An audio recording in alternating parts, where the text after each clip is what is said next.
Regenerative agriculture is a set of farming practices that increase biodiversity in soil organic matter. Currently, most agricultural practices are devastating to biodiversity. Even organic agriculture, while not as bad, still does more harm than good. Regenerative agriculture is a way to reverse this trend to actually make a positive impact on the land. So what does regenerative agriculture actually involve? Answering this question is actually pretty tricky, because the practices that work best largely depend on the land that's being worked with. So the variety of different practices border on infinity, a bit more than this video can cover. However, let's look at 3 common forms that regenerative agriculture can take. The soil is full of organisms which are helpful for plants. Some convert soil nitrogen into a plant-usable form. Some bring water to the plants that would otherwise be out of reach. Others loosen and aerate the soil, increasing water absorption and allowing plant roots to penetrate deeper.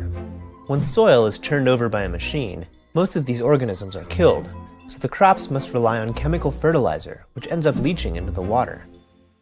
Central to no-till farming is to not do that. Instead of tilling, plant cover crops whose roots break up the soil.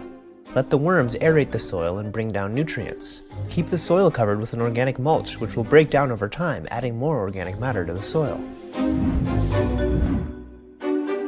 From the release of methane to clearing forests for pasture land, cattle raising is known for being very environmentally destructive. But this is not inherent to grazing animals.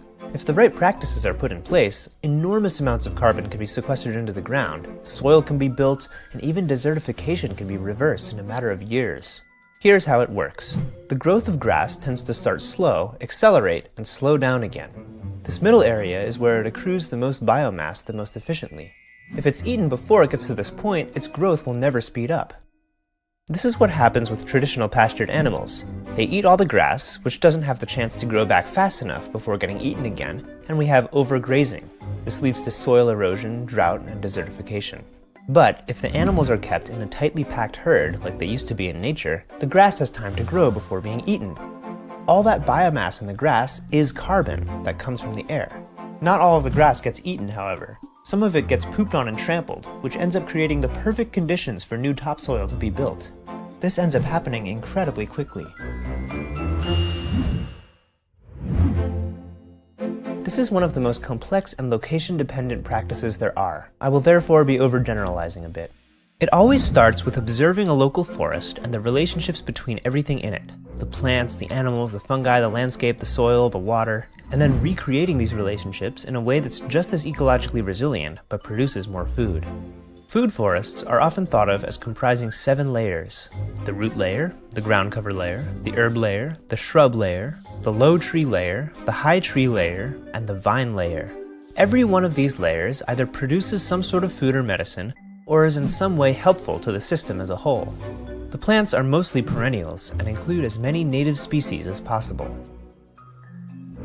These 3 examples of regenerative agriculture, plus all the rest of them, all have something in common.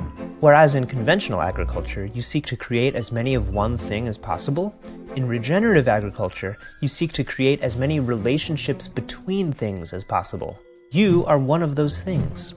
What sort of relationship with the land